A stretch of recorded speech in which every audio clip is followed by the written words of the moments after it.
Hello વિદ્યાર્થી મિત્રો, good morning મિત્રો. આ ચેપ્ટરની અંદર આપણે સરસ મજાના બે ટોપિકની ચર્ચા કરેલી છે, પ્રતિબળ અને વિકૃતિ. બંને ટોપિકના ત્રણ પ્રકાર છે, પ્રતાન અથવા તો સંગત, બીજું છે કદ અને ત્રીજું છે આકાર. હવે એટલો ખ્યાલ તો આપણને આવી ગયો છે કે પ્રતિબળ અને વિકૃતિ બંને એક સાથે જ ઉદ્ભવે છે. જ્યારે કોઈ પદાર્થ ઉપર વિરૂપક બળ અથવા તો બાહ્ય બળ લગાડવામાં આવે છે ત્યારે પ્રતિબળ અને વિકૃતિ બંને વસ્તુ ઉત્પન્ન થતી હોય છે. કોઈ બાહ્ય બળ લગાડીએ ત્યારે તેના પરિમાણમાં ફેરફાર થતો હોય ત્યારે વિકૃતિ ઉત્પન્ન થાય, અને જો એ પદાર્થ સ્થિતિસ્થાપકતાના ગુણધર્મ ધરાવતો હશે તો બાહ્ય બળની વિરુદ્ધ દિશામાં તે પદાર્થની અંદર પુનઃસ્થાપક બળ પણ ઉત્પન્ન થાય છે, એટલે કે પ્રતિબળ પણ ઉત્પન્ન થાય છે. એટલે બંને વસ્તુઓ છે મિત્રો એક સાથે ઉત્પન્ન થતી હોય છે. તો હવે એને રિલેટેડ એક નવો નાનકડો એવો ટોપિક છે સરસ મજાનો, જેનું નામ છે મિત્રો પ્રતિબળ વિકૃતિ વક્ર. પણ અહીંયા આપણે પ્રતાન માટેની ચર્ચા કરવાની છે, કદ અને આકાર માટેની નહીં. એટલે કે પ્રતિબળ વિરુદ્ધ વિકૃતિનો આલેખ આપણે અહીંયા જોવાનો છે. ત્યાં સુધી જોવાનું છે મિત્રો જ્યાં સુધી પદાર્થ પોતાની મૂળ લંબાઈથી ચાલુ કરીને એ પદાર્થ તૂટી ન જાય ત્યાં સુધી આપણે ચર્ચા કરવાની રહેશે. ક્લિયર? ચલો એક્ઝામ્પલ લઉં છું સરસ મજાનું. મિત્રો આ છે કોઈ દ્રઢ આધાર. દ્રઢ આધાર સાથે એક સરસ મજાનો એલ લંબાઈનો સળિયો લટકાવેલો છે. શું લટકાવેલું છે મિત્રો? એલ લંબાઈનો સળિયો. આ છે તેની મૂળ લંબાઈ. નોંધી લઈ, આ છે તેની મૂળ લંબાઈ એલ. ક્લિયર? અત્યારે આ પદાર્થ જે છે એનો આ મુક્ત છેડો એ હાલમાં વિરૂપક બળની અસર હેઠળ નથી, એટલે કે તેના ઉપર હાલમાં કોઈ બાહ્ય બળ લગાવેલું નથી. એટલા માટે કહી શકીએ આપણે કે તે વિકૃતિ નહીં અનુભવતો હોય તેમજ તેના ઉપર પ્રતિબળ લાગતું હશે નહીં. એટલે જ્યારે પદાર્થ ઉપર કોઈ પણ જાતનું બાહ્ય બળ ન હોય ત્યારે વિકૃતિનું મૂલ્ય પણ શૂન્ય મળે અને પ્રતિબળનું મૂલ્ય પણ કેવું મળશે? શૂન્ય. તો મિત્રો અહીંયા એક્સ અક્ષ ઉપર ધારો કે હું વિકૃતિ કન્સિડર કરું છું પર્સન્ટેજમાં, એટલે કે પ્રતિશત પ્રમાણ છે, અને વાય અક્ષ પર આપણે કન્સિડર કરીએ છીએ પ્રતિબળ, એટલે કે સિગ્મા, જે ન્યૂટન પ્રતિ મીટર સ્ક્વેરમાં મેઝર કરવામાં આવે છે. પણ જ્યારે પદાર્થ ઉપર બાહ્ય બળ નથી હોતું ત્યારે વિકૃતિ પણ શૂન્ય હોય છે અને પ્રતિબળ પણ કેવું હોય છે? શૂન્ય. એટલે ફર્સ્ટ પોઈન્ટ અહીંયાથી સ્ટાર્ટ કરીશું. બંને વસ્તુ શૂન્ય, વિકૃતિ પણ શૂન્ય અને પ્રતિબળ પણ શૂન્ય. તો આ એક એવો કિસ્સો છે મિત્રો કે જ્યાં પદાર્થ ઉપર લગાડવામાં આવતું બાહ્ય બળ કેવું છે? શૂન્ય છે.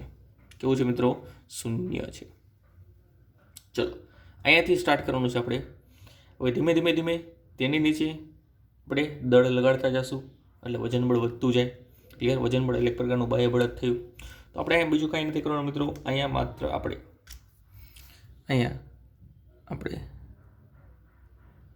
આની સાથે દળનું મૂલ્ય વધારતું જવાનું છે. ધારો કે હાલમાં કોઈ એમ દળ લટકાવેલું છે તો એની અનુરૂપ થોડીક એવી લંબાઈમાં શું થશે? વધારો થશે. પછી હજી દળનું મૂલ્ય વધારીએ. એવી રીતે ધીમે ધીમે દળનું મૂલ્ય વધારતું જવાનું. દળનું મૂલ્ય વધારતા જશો એટલે નીચેની બાજુ F is equal to mg અનુરૂપ બાહ્ય બળ અથવા તો વિરૂપક બળનું મૂલ્ય શું થશે? વધતું જશે. ક્લિયર? બાહ્ય બળ અથવા વિરૂપક બળનું મૂલ્ય વધે એમ આ સળિયાની લંબાઈમાં પણ શું થશે? વધારો થશે. સળિયાની લંબાઈમાં જેમ જેમ વધારો થતો જશે એમ આપણે કહી શકીએ કે વિકૃતિનું મૂલ્ય પણ શું થતું હશે? વધતું હશે. વિકૃતિનું મૂલ્ય વધે, દળ વધારીએ પ્રમાણે બળ પણ વધે છે. તો બળ પણ વધે તો તેની વિરુદ્ધ દિશામાં રિસ્ટોરિંગ ફોર્સ જે છે એ ઉત્પન્ન થશે. શું? રિસ્ટોરિંગ ફોર્સ એટલે કે પુનઃસ્થાપક બળ. પુનઃસ્થાપક બળનું મૂલ્ય વધે એને અનુરૂપ પ્રતિબળ પણ શું થશે? વધશે. ક્લિયર? એટલે જેમ જેમ બાહ્ય બળ વધારશો એમ પ્રતિબળ તો વધવાનું જ છે અને વિકૃતિ પણ વધવાની છે. તો શરૂઆતમાં ધીમે ધીમે આપણે થોડું બાહ્ય બળ લગાડતા જઈશું અને ધીમે ધીમે તેની લંબાઈમાં વધારો કરતા જઈશું. તો મિત્રો અહીંયા સૌપ્રથમ એવું જોવા મળ્યું છે કે વિકૃતિ વધીને જ્યાં સુધી 1% જેટલી ન થાય, વિકૃતિ વધીને જ્યાં સુધી 1% જેટલી ન થાય ત્યાં સુધી બંને એકબીજાના સમપ્રમાણમાં હોય છે. ફર્સ્ટ પોઈન્ટ આપણને એવો નોંધવામાં આવેલું છે. શું નોંધવામાં આવેલું છે કે જ્યાં સુધી વિકૃતિ 1% કરતાં ઓછી હોય ત્યાં સુધી બંને એકબીજાના સમપ્રમાણમાં હોય. એટલે જે પ્રમાણે વિકૃતિ વધે છે એ જ પ્રમાણે પ્રતિબળ વધે છે. એટલે આલેખ કેવો મળે છે મિત્રો? સુરેખા. પણ ક્યાં સુધી સુરેખા મળશે? તો કે એ બિંદુ સુધી. ક્યાં બિંદુ સુધી? એ બિંદુ સુધી. તો મિત્રો ઓથી લઈને એ બિંદુ સુધી વિકૃતિનું મૂલ્ય હંમેશા 1% કરતાં ઓછું રાખવામાં આવેલું હશે તો જ આલેખ જે છે એ કેવો મળતો હશે? સુરેખા મળતો હશે. તો ફર્સ્ટ પોઈન્ટ મિત્રો નોંધીએ.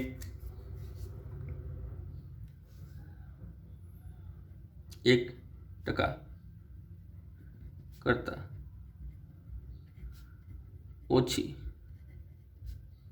વિકૃતિ માટે આપણને આલેખ કેવો મળે છે? સુરેખા. ઓથી લઈને એ સુધી.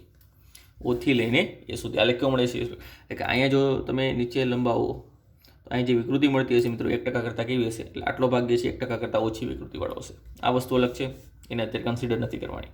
માત્ર અહીંયાથી અહીં સુધીનું પ્રતિબળ હોઈ શકે પણ વિકૃતિ જે છે 1% કરતાં ઓછી હશે. 1% કરતાં ઓછી વિકૃતિ માટે આલેખ જે છે કેવો મળે છે? સુરેખા મળે છે. ચલો હવે ધીમે ધીમે બાહ્યબળ સતત વધારતું જવાનું છે. હજી બાહ્યબળ વધારો. હજી બાહ્યબળ વધારશો મિત્રો તો હજી વિકૃતિમાં વધારો થશે અને પ્રતિબળમાં પણ વધારો થશે. પણ હવે એ વધારો સમપ્રમાણમાં નહીં હોય પરંતુ કંઈક આ રીતે વધે છે. એટલે પ્રતિબળ વધારે વધે છે વિકૃતિની સાપેક્ષે, વિકૃતિ વધારે વધે છે પ્રતિબળની સાપેક્ષે. એટલે આલેખ સુરેખા નથી મળતો એટલે કંઈક આ વક્ર શેપ મળશે. ક્લિયર? આપણે ધીમે ધીમે બાહ્યબળ વધારતા જઈશું અને એ પ્રમાણે આલેખ દોરતા જઈશું. તો આપણે આલેખ દોરતા આપણે બી બિંદુ પાસે પહોંચ્યા. ક્લિયર મિત્રો? અહીંયા સુધીનું જે બાહ્યબળ હશે બી બિંદુ સુધીનું બાહ્યબળ, ક્લિયર, એને અનુરૂપ બી બિંદુને સ્થિતિસ્થાપકતા હદ અથવા તો આધીન બિંદુ કહેવાય. કેમ? જો એટલા બાહ્યબળને અનુરૂપ આની લંબાઈમાં જે કંઈ પણ વધારો થયો હશે અને જો આપણે બાહ્યબળ દૂર કરી દઈએ તો પદાર્થ પાછી પોતાની મૂળ લંબાઈ એટલે કે એલ જેટલી લંબાઈ પ્રાપ્ત કરશે. કેટલી લંબાઈ પ્રાપ્ત કરશે? એલ જેટલી. ત્યાં સુધી પદાર્થ સ્થિતિસ્થાપકતાનો ગુણધર્મ ધરાવશે. એટલા માટે હદને શું કહેવાય? સ્થિતિસ્થાપકતા હદ. અને અહીંયા એ બિંદુ સુધી આપણને ખબર છે સમપ્રમાણ મળે છે, એ પછી સમપ્રમાણ નથી મળતું એટલે આપણે એને સમપ્રમાણ હદ પણ કહી શકીએ. તો નેક્સ્ટ પોઈન્ટ મિત્રો જોઈએ. બી બિંદુ સુધી બાહ્યબળ જે લગાડેલું હશે બાહ્યબળને દૂર કરી નાખીએ તો પદાર્થ પાછી પોતાની મૂળ સ્થિતિ પ્રાપ્ત કરશે એટલે કે મૂળ લંબાઈ પ્રાપ્ત કરશે. ક્લિયર? તો એ બી બિંદુને કહેવાય છે મિત્રો સ્થિતિસ્થાપકતા હદ. બી બિંદુ પછીના કોઈ પણ આગળના બિંદુ માટે એટલે બી બિંદુએ જે પણ બળ હશે એનાથી વધારે કોઈ પણ બળના મૂલ્ય માટે જો તમે એ વિરૂપક બળ દૂર કરી નાખશો તો પદાર્થ ક્યારેય પોતાની મૂળ સ્થિતિમાં આવશે નહીં. એ પદાર્થની અંદર હંમેશને માટે કાંઈક ને કાંઈક વિકૃતિ રહી જશે એટલે કે લંબાઈ વધેલી જ રહેશે. ઉદાહરણ આપું સ્પ્રિંગનું મિત્રો તો ખાસ શું છે, આપણી પેનની જે સ્પ્રિંગ આવે, પેનની સ્પ્રિંગ નાનકડી એવી, એને તમે અમુક લંબાઈ સુધી ખેંચો ત્યાં સુધી વાંધો ન આવે તો પાછી પોતાની મૂળ પોઝિશનમાં આવી જાય. પણ થોડુંક વધારે બળ લગાવીને બહુ લાંબી કરો તો પછી પોતાની મૂળ સ્થિતિમાં આવતી નથી. એની લંબાઈ વધેલી જણાશે તમને. ક્લિયર? જેમ તમે રબર બેન્ડ યુઝ કરો છો તો કેમ પહોળું થતું જાય છે, એ રબર બેન્ડ જે છે એની લંબાઈ વધતી જાય છે. એવી જ રીતે મિત્રો જેમ જેમ બળ વધતું જાય છે એમ પદાર્થમાં કંઈક ને કંઈક વિકૃતિ રહી જતી હોય છે અને એ કાયમીપણે એ વિકૃતિ સાથે જ જીવશે આગળ. તો મિત્રો બી બિંદુ પછી કોઈ પણ બિંદુએ બી બિંદુ પછીના કોઈ પણ આગળના બિંદુએ તમે જાશો તો ત્યાંથી તમને ક્યારેય પદાર્થની મૂળ સ્થિતિ પ્રાપ્ત થશે નહીં. બી બિંદુ સુધી જો બાહ્યબળ લગાડેલું અને બી બળ દૂર કરી દીધું આલેખ પાછો પોતાની મૂળ પોઝિશનમાં આવે. પણ બી બિંદુ પછી કોઈ પણ બિંદુએ આગળ જાઓ તો આલેખ ક્યારેય પોતાની મૂળ પોઝિશનમાં આવશે. અને એક્ઝામ્પલ તરીકે ધારો કે બી બિંદુ પછીનું મેં સી બિંદુ કન્સિડર કરેલું છે, ત્યાંથી જો વિરૂપક બળ દૂર કરી નાખું તો આલેખ આ માર્ગે આવવાની જગ્યાએ આ માર્ગે આવે છે પાછો અને અહીંયા પોતાની મૂળ સ્થિતિ ધરાવે છે. ક્લિયર? જો આ એની મૂળ સ્થિતિ હોય તો એમાં આટલી વિકૃતિ હંમેશને માટે રહી ગયેલી કહેવાય. તેનું કાયમી સ્થાપન પછી ક્યાં થશે? અહીંયા થશે. કાયમી સ્થાપન એટલે શું? વિકૃતિ સાથે હવે તેને જીવવાનું રહેશે. હવે તે આટલી વિકૃતિ તો હંમેશને માટે ધરાવશે. ક્લિયર? તો મિત્રો તેને અહીંયા પાછું આવવાનું થશે. ચલો, એટલે સી બિંદુ બીજું કોઈ નથી, કોઈ પોઈન્ટ નથી દર્શાવતો મિત્રો. પરંતુ માત્ર આપણે એટલું દર્શાવ્યું છે કે બી બિંદુ પછી કોઈ પણના બિંદુએ તમે જો બાહ્ય બળ દૂર કરો તો પદાર્થ પોતાની મૂળ સ્થિતિમાં આ જગ્યાએ આવવાની બદલે આ જગ્યાએ આવશે. એટલે પ્રતિબળ તો શૂન્ય થઈ જશે, પણ વિકૃતિ કંઈક ને કંઈક તેમાં રહી જશે. ક્લિયર? એને કહેવાય મિત્રો તેનું કાયમી સ્થાપન. ત્યારબાદ હજી આપણે બાહ્ય બળ વધારતા જઈએ એમ વિકૃતિ પણ વધતી જાય છે અને પ્રતિબળમાં પણ વધારો થાય છે.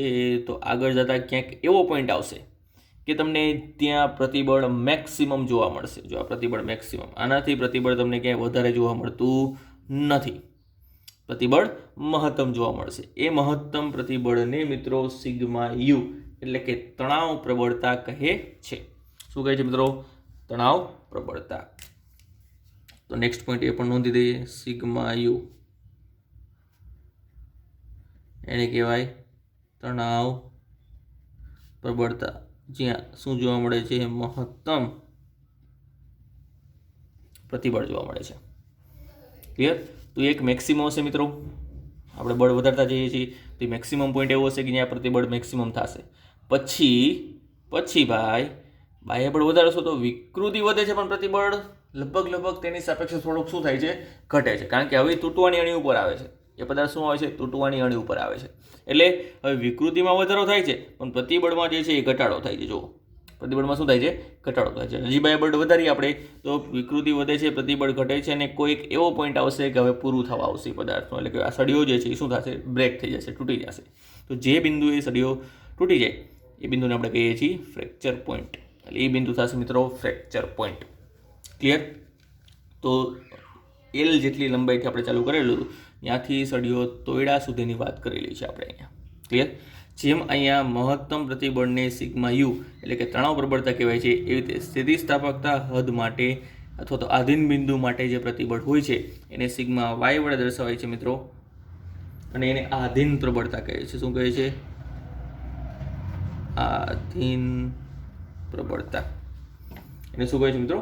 આધીન પ્રબળતા કહે છે. ક્લિયર? ચલો, બીજી પણ એક વસ્તુ છે મિત્રો, એ પણ નોંધીએ આપણે. જો કોઈ પદાર્થ સ્થિતિસ્થાપકતા હદ પછી તરત જ તૂટી જાય, એટલે આલેખ તેનો અહીંયા સુધી જ મળશે, પછી તરત તૂટી જાય, પછી આલેખ મળે નહીં, તો એવા દ્રવ્યને બટકણું દ્રવ્ય કહેવાય. શું કહેવાય? બટકણું દ્રવ્ય. તો ફર્સ્ટ પોઈન્ટ છે મિત્રો, નોંધીએ.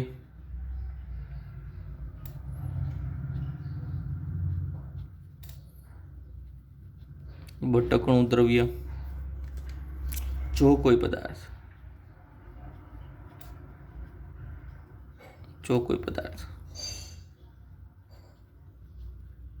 સ્થિતિસ્થાપકતા હદ પછી તરત જ તૂટી જાય તો તે દ્રવ્યને શું કહેવાય છે? બટકણું દ્રવ્ય કહેવાય છે. શું કહેવાય છે મિત્રો? બટકણું દ્રવ્ય. અને જો એમાં પ્લાસ્ટિક વિરૂપણ જાજુ જોવા મળે, કારણ કે બી બિંદુ પછી એ પદાર્થ પ્લાસ્ટિસિટીનો ગુણધર્મ ધરાવશે. સ્થિતિસ્થાપકતા ઇલાસ્ટિસિટીનો ગુણધર્મ ગુમાવી દેશે. બી બિંદુ સુધી ઇલાસ્ટિસિટી છે, પછી ઇલાસ્ટિસિટી ગુમાવી દેશે અને પ્લાસ્ટિસિટીનો ગુણધર્મ ધારણ કરશે. એટલે અહીંથી અહીંનું જે વિરૂપણ હોય છે મિત્રો, પછીનું વિરૂપણ કોઈ પણ, એને પ્લાસ્ટિક વિરૂપણ તરીકે આપણે દર્શાવી શકીએ. તો જે પદાર્થની અંદર પ્લાસ્ટિક વિરૂપણ બહુ લાંબુ મળે, એટલે કે અહીંયાથી લઈને ધારો કે અહીંયા સુધી મળે, ખેંચાતો જ જાય, પ્રતિબળ ભલે ઓછું વધતું પણ વિકૃતિ ખૂબ જ વધારે વધતી હશે, તો મિત્રો એવા દ્રવ્યને શું કહેવાય છે? તન્ય કહેવાય છે. શું કહેવાય છે? તન્ય. તો તન્ય એટલે શું? જે કોઈ પદાર્થમાં ખૂબ વધારે પ્લાસ્ટિક વિરૂપણ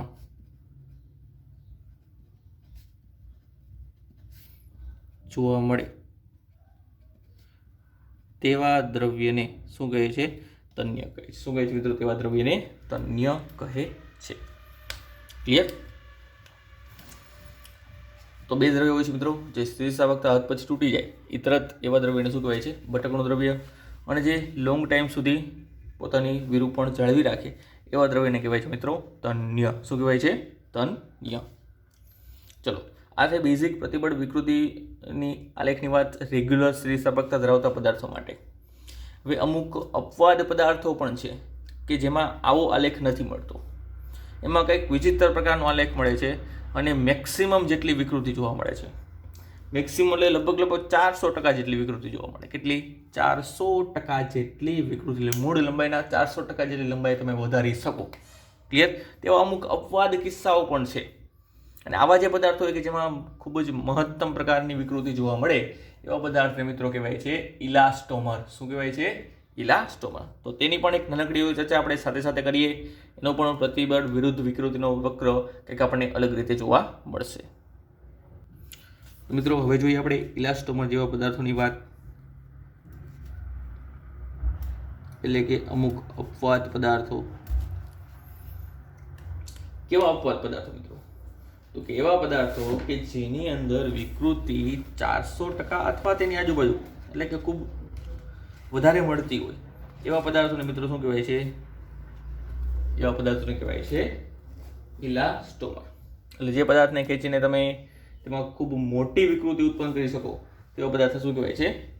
ઇલાસ્ટોમર. કેવા કેવા છે? તો કે જનરલી વલ્કેનાઇઝ રબર છે, પછી આપણા શરીરની મહાધમનીની પેશી છે, એ બધા જે છે વલ્કેનાઇઝ રબરમાં આવે. સોરી, આપણે એ બધા ઇલાસ્ટોમરની અંદર આવે. મિત્રો ઇલાસ્ટોમર એટલે શું એ લખી દઈએ પહેલા.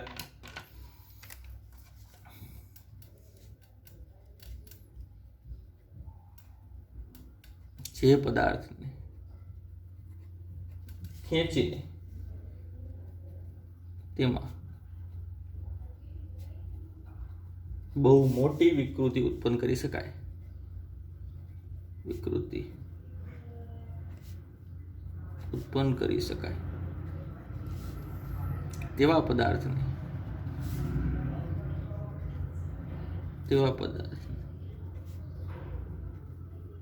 ઇલાસ્ટોમર કહે છે.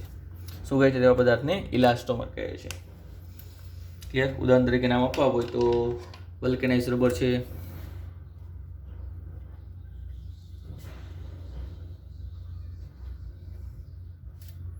વલ્કેનાઇઝ રબર, પછી શરીરની મહાધમનીની પેશી છે, મહાધમનીની પેશી કે જેમાં 400% જેટલી વિકૃતિ જોવા મળે છે. કેટલી? લગભગ 400% જેટલી. ખૂબ પ્રબળ વિકૃતિ કહેવાય. ક્લિયર? પછી મિત્રો તેનો આલેખ જે છે એ આના જેવો નહીં મળતો હોય, તેનો આલેખ પણ થોડોક ડિફરન્ટ મળતો હશે. તેનો આલેખ પણ થોડોક કેવો મળતો હશે? ડિફરન્ટ મળતો હશે.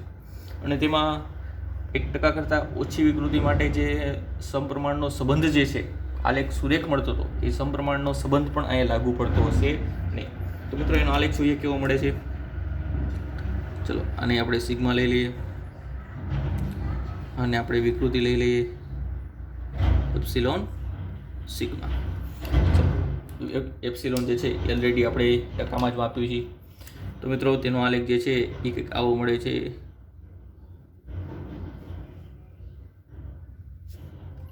એનો આલેખ કેવો મળે છે મિત્રો? કંઈક આવો મળે છે. તો આમાં કોઈ પણ જગ્યાએ સમપ્રમાણનો સંબંધ તમે જોવા મળશે નહીં. ક્લિયર?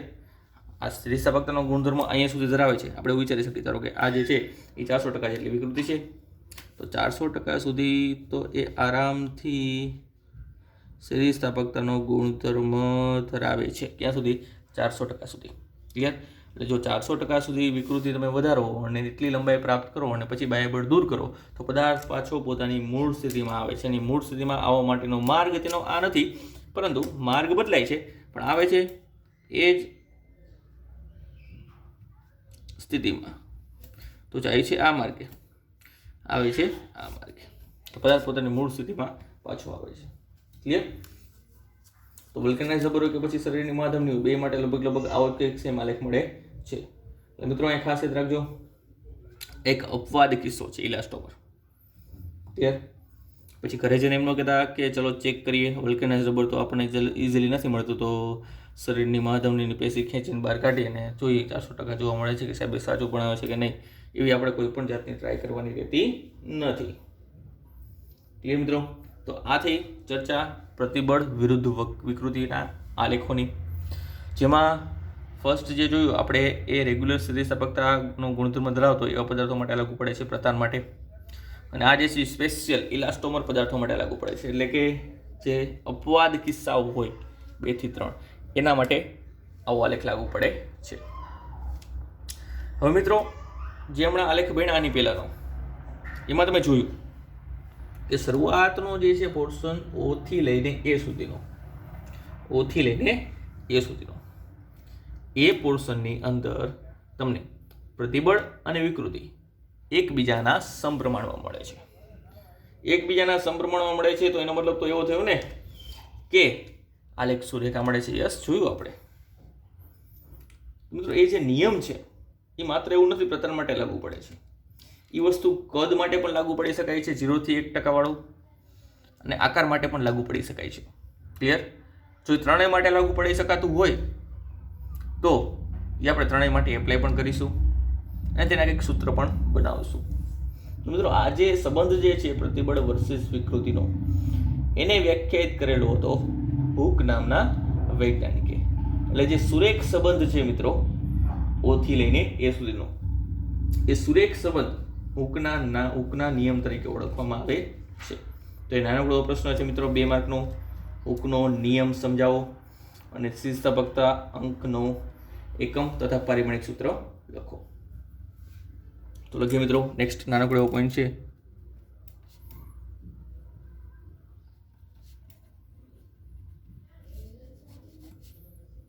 હુકનો નિયમ કોના માટે લાગુ પડે? તો કે જ્યાં વિકૃતિ 1% કરતા ઓછી છે એના માટે જ લાગુ પડે, એટલે કે નાના વિરૂપણ માટે.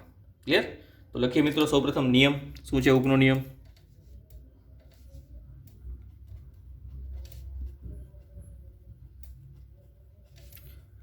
નાના વિરૂપણ માટે, એટલે કે 1% કરતા ઓછી વિકૃતિ માટે, નાના વિરૂપણ માટે પ્રતિબળ અને વિકૃતિ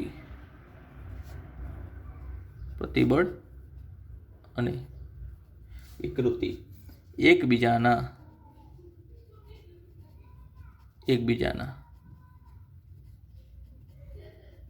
સમપ્રમાણમાં હોય છે. આ વિધાનને શું કહે છે મિત્રો? હુકનો નિયમ કહે છે. તો આપણે એવું લખી શકીએ, માટે પ્રતિબળ ચલે છે વિકૃતિ. આવું લખી શકાય કે ન લખી શકાય? આ વિધાન ઉપર તમે આવું લખી શકો. જે પ્રતિબળની સંજ્ઞા છે મિત્રો સિગ્મા અને વિકૃતિની સંજ્ઞા છે એપ્સિલોન. ચલે છે વચ્ચે સારું ન લાગે તો આપણે બરાબર અને કોઈક અચળાંક મૂકીશું. તો આપણે સિગ્મા બરાબર લખી દઈએ, અચળાંકની જગ્યાએ મૂકીએ સ્મોલ k ઇન્ટુ e. તો આ થઈ ગયો હુકનો નિયમ. જ્યાં આ k છે મિત્રો એને સમપ્રમાણતા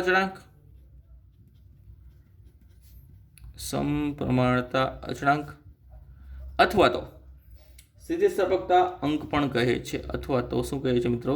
સ્થિતિસ્થાપકતા અંક. અને જો તમારે એના વિશેની વધારે માહિતી જોતી હોય તો ઉપરના સમીકરણમાંથી કે એને કરતા બનાવો તો મિત્રો થશે સિગ્માના છેદમાં e. જો સિગ્માના છેદમાં e થતું હોય તો આનો એકમ પણ તમે નક્કી કરી શકો છો અને પારિમાણિક સૂત્ર પણ નક્કી કરી શકો છો. તો મિત્રો આનો એકમ થશે સિગ્મા છેદમાં એપ્સિલોન. તો એકમ હોય નહીં, વિકૃતિ પરિમાણ રહિત રાશિ છે એટલે તેને કોઈ પણ જાતનો એકમ નથી. માત્ર સિગ્માને જે એકમ હશે એ જ એકમ અહીં લાગુ પડશે. તો સિગ્માનો એકમ છે મિત્રો ન્યૂટન પ્રતિ મીટર સ્ક્વેર, એટલે કે દબાણનું જે હોય. તો પછી પારિમાણિક સૂત્ર મને આવડે તેને ભાઈ m1 l - 1 t - 2. ક્લિયર? તો તેનું ચલો પાસ્કલ પણ લખી દઈએ સાથે સાથે, એટલે ભૂલાય નહીં. ન્યૂટન પ્રતિ મીટર સ્ક્વેર અથવા તો પાસ્કલ. આ છે મિત્રો કે ના એકમ અને પારિમાણિક સૂત્રની વાત. આ બધા દ્રવ્યો માટે હુકનો નિયમ સાચો પડે એવું નથી હો. અમુક સિલેક્ટેડ દ્રવ્ય હોય એના માટે જ હુકનો નિયમ લાગુ પડે છે. હવે મિત્રો વિચારો, અહીંયા k બરાબર આવ્યું શું? તો કે સિગ્માના છેદમાં એપ્સિલોન. હવે તમે કેટલા પ્રકારની સિગ્મા ભણ્યા છો, કેટલા પ્રકારનું પ્રતિબળ ભણ્યા છો? તો કે 3. કેટલા પ્રકારની એપ્સિલોન એટલે કે વિકૃતિ ભણ્યા છો? તો કે 3. તો આવા તો 3 ગુણોત્તર મળવા જોઈએ ને. એક પ્રધાન માટે મળવો જોઈએ એટલે કે લંબાઈને અનુરૂપ, એક કદ માટે બનવો જોઈએ અને એક આકાર માટે પણ મળવો જોઈએ. તો 3 ગુણોત્તર જો તમને મળતા હોય તો એને અનુરૂપ ત્રણેયના અલગ અલગ સ્થિતિસ્થાપકતા અંક મળવા જોઈએ કે ન મળવા જોઈએ મિત્રો? તો કે યસ સર, મળવા જોઈએ. તો મિત્રો હવેનો જે આપણો ટોપિક છે, નેક્સ્ટ ટોપિક ક્લિયર, એ ત્રણેય અલગ અલગ સ્થિતિસ્થાપકતા અંક વિશેનો છે કે જેની અંદર આપણે જાણીશું પ્રધાન, સંગત અથવા કદ અથવા તો આકાર માટેના સ્થિતિસ્થાપકતા અંકો. પણ એની ચર્ચા મિત્રો કરીશું આપણે નેક્સ્ટ લેક્ચરની અંદર. ક્લિયર? તો અહીંથી આપણે 3 ભાગ પાડવાના છે. હવે અને કેટલા ભાગ પડશે? એક તો લંબાઈને અનુરૂપ ભાગ પાડવાનો છે આપણે, એક તો કદને અનુરૂપ પાડવાનો છે અને એક તો આકારને અનુરૂપ પાડવાનો છે. તો આ ત્રણેય ભાગ જે છે મિત્રો એ આપણે જોડીશું નેક્સ્ટ લેક્ચરમાં. એના માટે થોડીક રાહ જોઈ લઈએ.